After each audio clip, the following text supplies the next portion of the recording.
Super Saravana Stores. GT Holidays, South India's #1 travel brand. You know you are special when you're with GT Holidays. எல்லாம் ஒரு இடத்துல ஒரு மனிதர் வந்து நிற்கிறார். ஏன் காங்கிரஸ் இன்றைக்கு எதிர்த்தோம்? எங்களிடத்திலே ஒரு அடையாளம் இருக்கிறது. இன்றைக்கு ஏன் காங்கிரஸில் கூட்டணி வைத்திருக்கிறோம்? எங்களிடத்திலே ஒரு அடையாளம் இருக்கிறது.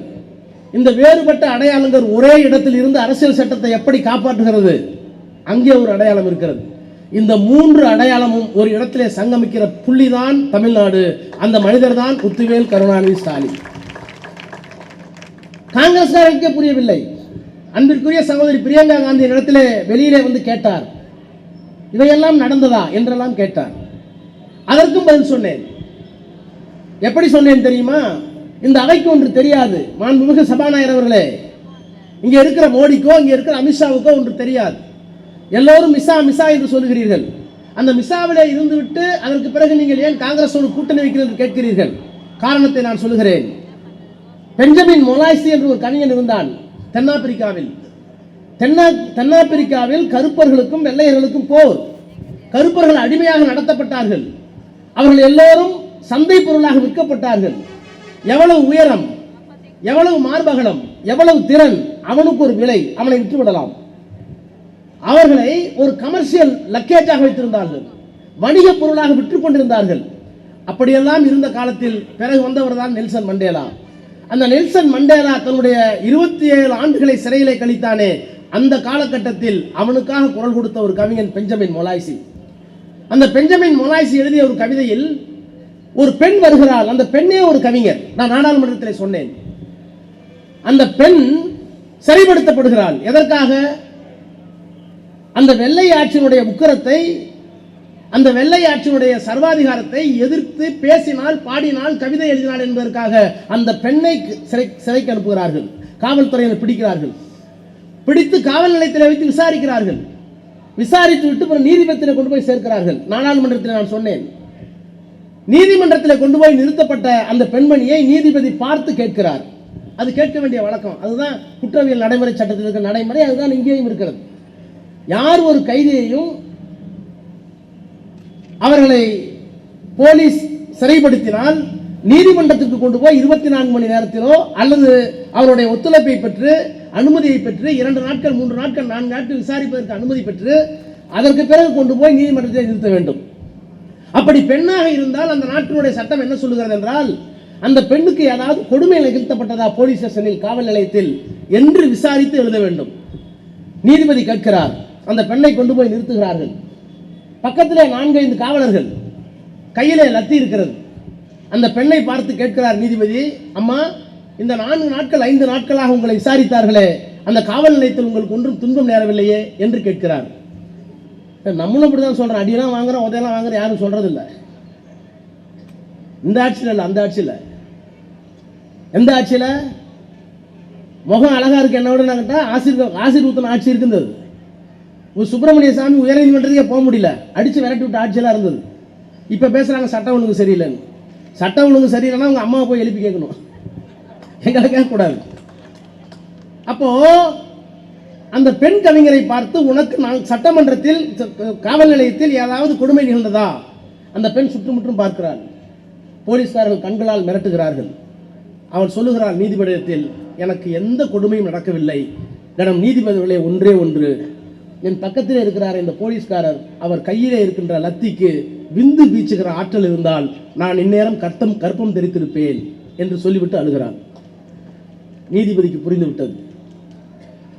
இதே மாதிரி முழு நாடாளுமன்றம் ஸ்தம்பித்தது அந்த கவிதையை கேட்டுவிட்டு. ஒரு நிமிடம் நிறுத்தினே நாடாளுமன்றத்தில். இது தென்னாப்பிரிக்காவில் மட்டும் நடக்கவில்லை, இங்கேயும் நடந்தது. ஒரு இளைஞன் 23 வயது, திருமணமாகி 2 மாதம் கூட முடிவடையவில்லை, வசந்தத்தை தூக்க வேண்டிய வயது, தேர்தலுக்கு போக வேண்டிய பருவகாலம். ஆனால் அந்த இளைஞன் சிறைப்படுத்தப்படுகிறான். சிறைப்படுத்தப்பட்டு சிறையிலே தாக்கப்படுகிறான். அந்த இளைஞன் எப்போதும் அரைக்கை சட்டை தான் அணிந்திருப்பான். அவருடைய தந்தை சிறையிலே பார்ப்பதற்கு போகிறார். எப்போதும் அரைக்கை சட்டை அணிகின்ற வழக்கம் உடைய தன் மகன் ஏன் இன்றைக்கு முழுக்கை சட்டை அணிந்திருக்கிறான் என்று பார்க்கிறார். அந்த தந்தை சாதாரண தந்தை இல்ல, அதிபுத்திசாலியான தந்தை. கண்ணாலேயே இந்த உலகத்தை அளக்கக்கூடிய ஆற்றல் மிக்க வலிமை உள்ளவர்.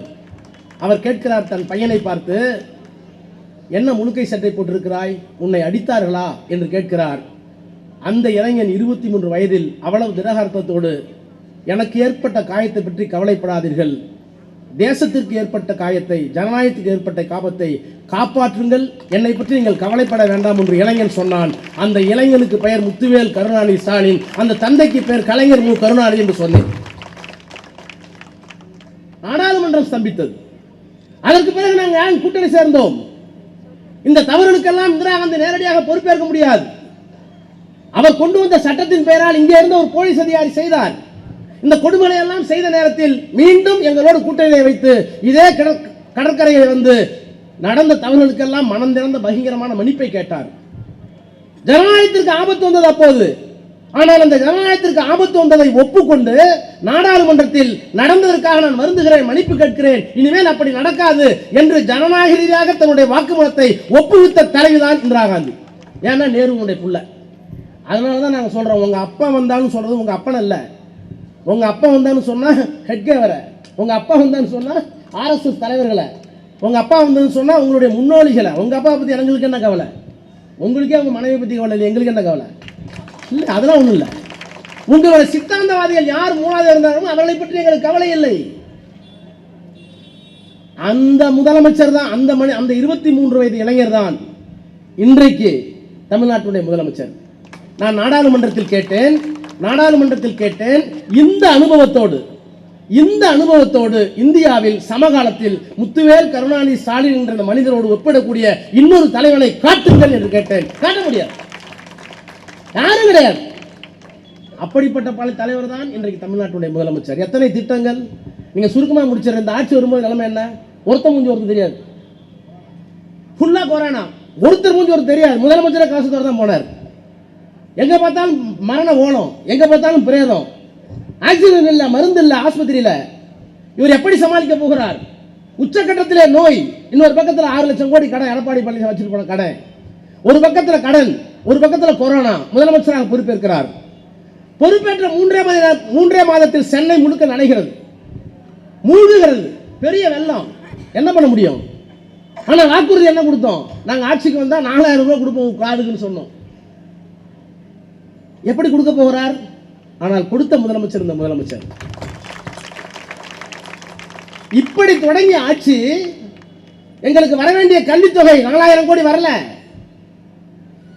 எந்த புயலுக்கு நாங்கள் பேர் வச்சாலும், கஜா புயலாக இருந்தாலும் எந்த புயலாக இருந்தாலும் நாங்கள் கேட்டால் 3000 கோடி, எங்களுக்கு கொடுக்கிறது 300 கோடி. குஜராத் நீ கொடுக்கிறது 3000 கோடி.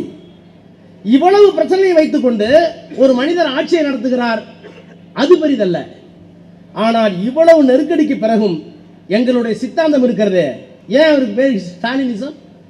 அருள்மொழி அழகா சொன்னாங்க, நான் அதுக்குள்ள நான் போக விரும்பல. ஆனா எங்க நிக்கிறாருன்னு சொல்றேன். எங்கள் தத்துவத்திற்கு மிகப்பெரிய ஆபத்து வருகிறது. எங்களுடைய தத்துவம் பெரியாருடைய தத்துவம், எங்களுடைய தத்துவம் அண்ணாவினுடைய தத்துவம், அம்பேத்கருடைய தத்துவம், கலைஞருடைய தத்துவம். பிறவியினால் ஒருவன் பேதமாக இருக்க முடியாது.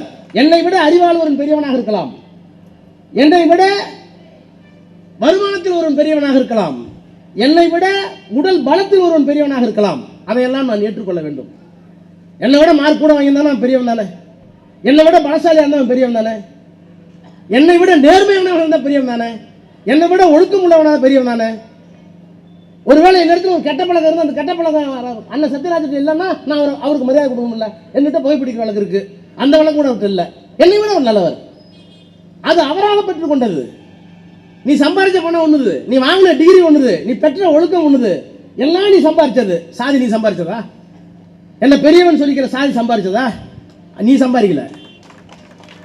இந்த மேடையில் இருக்கிற யாரும் கவுண்டரா பிறக்கணுமோ, ஆயுதராவடா பிறக்கணுமோ, நாடாரா பிறக்கணுமோ எங்க அப்பா மட்டும் மனு போடல. நான் இந்த சாதியில் தான் பிறக்க வேண்டும் என்று எவனும் மனு போடவில்லை. ஆனால் 2000 ஆண்டு காலமாக ஒரு சாதியில பிறந்த காரணத்தினால் என்னால் படிக்க முடியல. 2000 ஆண்டு காலமாக ஒரு சாதியில பிறந்த காலத்தினால் நான் மன்னனாக இருக்கிறேன், நான் சலவை தொழிலாக இருக்கிறேன், நான் சவரம் செய்வனாக இருக்கிறேன், நான் கல்லிறக்கிறவனாக இருக்கிறேன். இப்படி இருக்கிற காரணத்தினால் என் தாத்தா படிக்க முடியல. இதையெல்லாம் கேள்வி கேட்பது இயக்கம் வேணும்ல. அப்படி தோன்றிய இயக்கம் தான் இந்த இயக்கம். இந்த இயக்கத்தினுடைய தத்துவத்தை நாங்கள் விட்டுக் கொடுக்க மாட்டோம் சொல்லும்ல. ஒரு பக்கம் நலத்திட்டங்கள், ஒரு பாப்புலர் கவர்மெண்ட், ஏழைகளுக்கு உதவுகிற அரசாங்கம். அந்த அரசாங்கம் வெறும் இலவச அரசாங்கம் சொல்லிடக்கூடாது. ஆனால் தான் கொண்டிருக்கிற இயக்கத்தை, அந்த இயக்கத்தினுடைய தத்துவங்களை அறிவியலை ஏற்றுகின்ற அந்த செயல் திறன் யாருக்கு இருக்கிறதோ அவர்தான் உண்மையான தத்துவ தலைவன். இன்னைக்கு நினைச்சு பாருங்க, நான் ஆச்சரியத்தோடு பார்க்கிறேன். நமக்கு யார் ஆபத்து? இந்த RSS தான் ஆபத்து, இந்த மதவாதிகள் தான் ஆபத்து. இந்த மதத்தால் பிளவுபட்டிருக்கிற, சாதியால் பிளவுபட்டிருக்கிற மக்களை ஒன்றிணைக்க வேண்டும் என்பதற்காகத்தான் மொழியால் ஒன்றிணைக்க வேண்டும், சமத்துவத்தால் ஒன்றிணைக்க வேண்டும் என்பதுதான் பெரியாருடைய தத்துவம். ஆனால் அந்த தத்துவத்தை தந்த பெரியார் இருக்கிற போது நாடாளுமன்றத்தில் சைபர் RSS இல்ல. RSSக்கு எதிரான ஒரு தத்துவத்தை தந்தாரே தந்தை பெரியார், அந்த தத்துவ பிதாமகன் இந்த மண்ணில் வாழ்ந்த போது நமக்கு RSS ஆபத்து இல்லை. ஏன் நாடாளுமன்றத்தில் ஒருத்தங்க கூட இல்ல. அண்ணா வந்தார், 2 பேர், அப்ப RSS இல்ல, பிஜேபி இல்ல, ஜனசங்கம் பேர். கலைஞர் வந்தார், ஒரு 100 தாண்டினாங்க. சரி, 100 தாண்டிட்டார்கள், எப்படி கட்டுப்படுத்துறது? அவங்களுடைய ஒரு அலைன்ஸ் போட்டார். அப்ப எங்க ஆசிரியர் வீரமணி கூட வருத்தம். ஆனா அலைன்ஸ் எப்படி போட்டார்னா, இங்க வா, உனக்கு என்ன முக்கியம்? பாபர் மசூதி இருந்த இடத்தில் ராமர் கோயில் கட்டணும், உன் கொள்கை.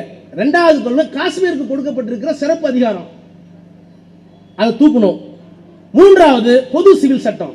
இன்றைக்கு கிறிஸ்தவர்கள் தனி சட்டம் இருக்கு, இஸ்லாமியர்கள் தனி சட்டம் இருக்கு, இந்துக்களுக்கு தனி சட்டம் இருக்கு. அந்த தனித்தனி சட்டத்தெல்லாம் எடுத்துட்டு ஒரே சட்டமா கொண்டு வரணும். இதுதான் உன்னுடைய 3வது கொள்கை. இந்த கொள்கை தானே உனக்கு எனக்கு வேறுபாடு. சரி, 100 வந்துட்ட, இந்தியாவை காப்பாற்றணும், ஒன்று சேருவோம். ஆனால் நான் உன்னோடு இருக்கிற வரை உன்னுடைய 3 கொள்கைகளையும் மூட்டை கட்டி ஒதுக்கி வச்சுட்டு என்கிட்ட கையெழுத்து போடு. கையெழுத்து வாங்கி கொண்டு உள்ள போனோம். நல்லா தெரியும் இவன் குடியாரம் தான். சரி, ட்ரெயின் ஏறிட்டா ஒரே கூப்பே, டேய் போய் எக்மூரில் இறங்க வரைக்கும் என்னோட தண்ணி அடிக்கக்கூடாது, பாட்டில் மூடி வை, பத்திரமா தான் இறங்கணும். நாங்கள் இருக்கிறவங்க கோயில் அடிக்கல, மசூதி அடிக்கல. நாங்கள் இருக்கிற வரை மசூதி அடிக்கலையா? நாங்கள் இருக்கிறவங்க காஷ்மீருக்கு பிரச்சனை இல்லை, நாங்கள் இருக்கிற வரை இஸ்லாமிற்கு பிரச்சனை இல்லை. நாங்கள் வெளியே வந்துட்டு அப்போ எல்லாம் பிரச்சனை வந்துருச்சு. எதற்கு சொல்கிறேன் என்றால், நான் இவரை பார்த்து வியந்து போவதற்கு காரணம், பெரியார் இருந்தபோது ஆபத்து இல்லை, அண்ணா இருந்தபோது 2 பேர், கலைஞர் இருந்தபோது ஒரு 100 தாண்டினாங்க. ஆனால் அவளை கட்டி போட்டார். இன்றைக்கு 400 தொட்டு தலையை விரிச்சுட்டு ஆடுது, பேய் தலையை விரிச்சுட்டு ஆடுது, யாராலையும் அடக்க முடியல. அந்த பேயை அடக்கக்கூடிய ஒரே ஒரு மனிதர் இருக்கிறார் என்றால் முத்துவேல் கருணாநிதி ஸ்டாலின் என்ற மகத்தான மனிதர். அதனாலதான் 2ஆம் உலக போருக்கு பிறகு ரஷ்யாவை கட்டமைத்த ஸ்டாலின் இருக்கிறாரு, அவருடைய பெயரை இவருக்கு வைத்தார்.